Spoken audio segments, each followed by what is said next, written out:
Crypto उत्पाद और NFTs अनियमित हैं और अत्यधिक जोखिम भरे हो सकते हैं। ये संभव है कि इस तरह के लेन देन से हुए किसी भी नुकसान के लिए नियामक सहारा प्राप्त ना हो। क्रिप्टो की दुनिया में if bitcoin is the king, then Ethereum surely is the prince. No one can deny Ethereum's dominance over the entire blockchain sector.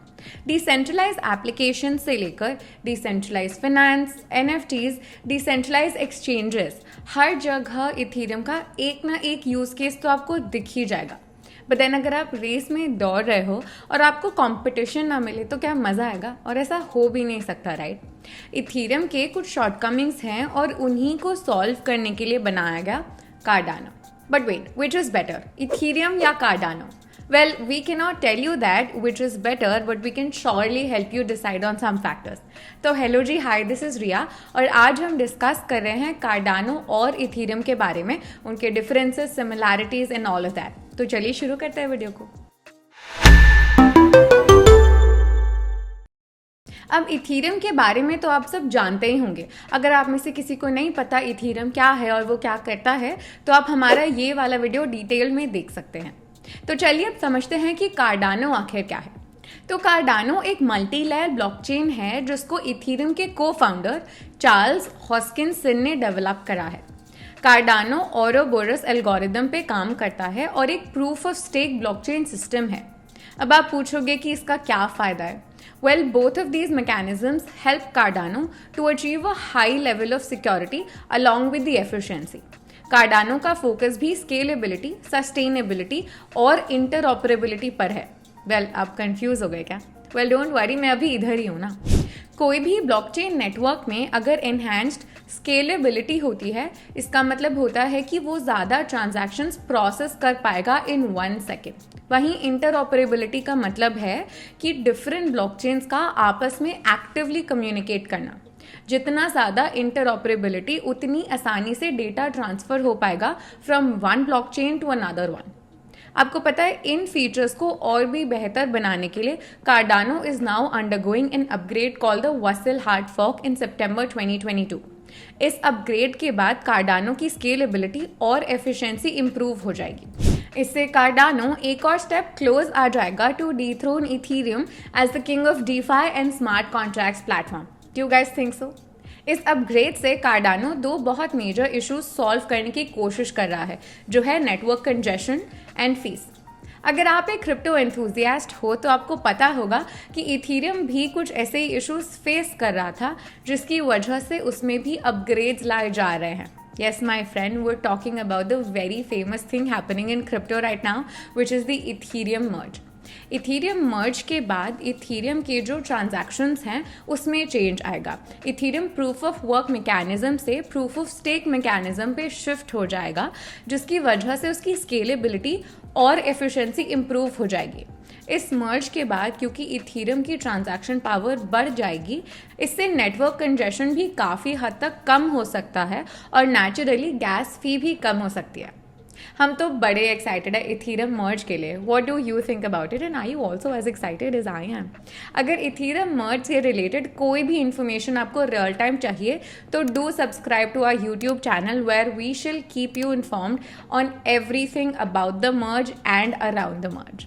Anyways, moving on, अगर आपने इथीरियम वाली वीडियो देखी होगी तो आपको समझ आया होगा कि इथीरियम फिलहाल किन किन तरह के प्रॉब्लम्स को बैटल कर रहा है। हाउएवर, जहां Cardano is the 8th largest crypto asset by market capitalisation, Ethereum is the 2nd largest crypto asset by market capitalisation. So let's discuss the pros and cons of both the assets one by one. Let's talk about Ethereum first. अब इसके pros कुछ ऐसे हैं। Firstly, Ethereum में transactions carry out करने के लिए कोई intermediary पार्टी की ज़रूरत नहीं है। लो कॉस्ट और efficient तरीके से आप मनी सेंड और रिसीव कर सकते हो across the globe as compared to traditional methods. Second, अब क्योंकि इसको कोई सिंगल एंटिटी कंट्रोल नहीं करती है, इसीलिए there is no down time. Third, Ethereum despite running on proof of work mechanism is environmental friendly and is super easy to mine unlike bitcoin. Fourth, Ethereum has got a very strong community which is continuously growing and is super efficient and secure. अब समझते हैं Cardano के pros के बारे में।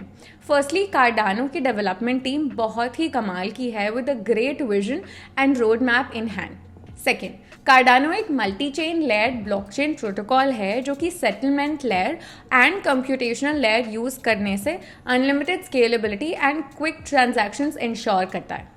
Third, Cardano एक open source platform है। इसका मतलब ये है कि सोर्स कोड का एक्सेस सबके पास हो सकता है, जिसकी हेल्प से developers across the world can contribute to its development and can help identify security bugs super quickly. Fourth, ये एक सिक्योर्ड चेन है and it provides digital identity to unbanked citizens across borders. Fifth, according to Cardano's founder, 51% attack on Cardano is relatively impossible because to do so, the attacker might need more than $26 billion along with enormous energy. पर अब हर चीज़ के pros हैं तो उसके cons भी होते हैं, right? So let's discuss the cons of both of these coins. So let's talk about the cons of Ethereum. अब फर्स्टली, इथीरियम एक बहुत ही कॉम्प्लिकेटेड प्रोग्रामिंग लैंग्वेज यूज़ करता है जिसका नाम है Solidity. You have to have good computer knowledge to understand this language and then create projects on the Ethereum network. Secondly, Ethereum is prone to network congestion और इसकी network stability भी थोड़ी कम है। Ethereum merge के through इसको overcome करने की कोशिश की जा रही है। Third, Ethereum is less cost effective as of now due to its proof of work consensus mechanism, which might also change. Fourth, Ethereum में किसी भी तरह की forking के लिए कोई भी set of defined rules नहीं है। Ethereum में कभी भी forking किया जा सकता है अगर majority of the ETH holders disagree with whatever is happening on the network.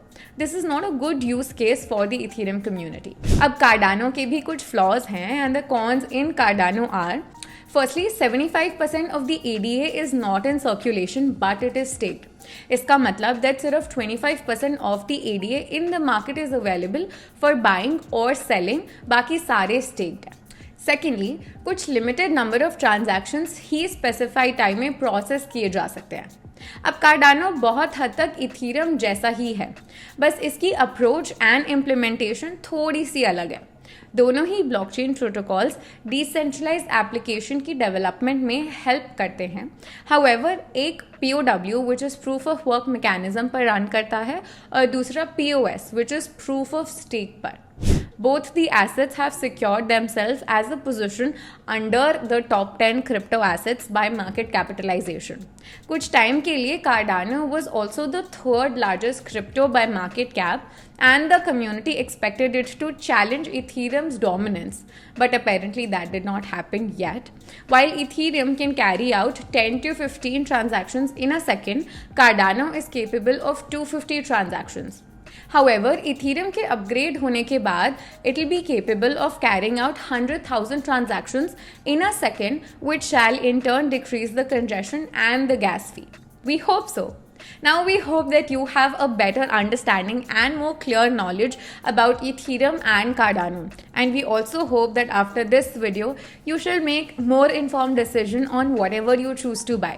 वैसे आपको पता ही होगा कि कार्डानो और इथीरियम दोनों ही CoinDCX ऐप पर अवेलेबल हैं for you to invest and have more diversification on your portfolio. So this was all for today's video guys. Please remember, this is not financial advice and we have made this video only for educational purposes. We have a lot of these videos on our CoinDCX channel. Do check it out. और अगर आपको हमारा ये video पसंद आया तो please like, share and subscribe so that जब भी हमारी कोई भी नई वीडियो आए आपको सबसे पहले पता चले when you press the notification button. Until then, stay happy and keep researching. I'll see you in the next video. Bye bye. Crypto उत्पाद और NFTs अनियमित हैं और अत्यधिक जोखिम भरे हो सकते हैं। ये संभव है कि इस तरह के लेन देन से हुए किसी भी नुकसान के लिए नियामक सहारा प्राप्त ना हो।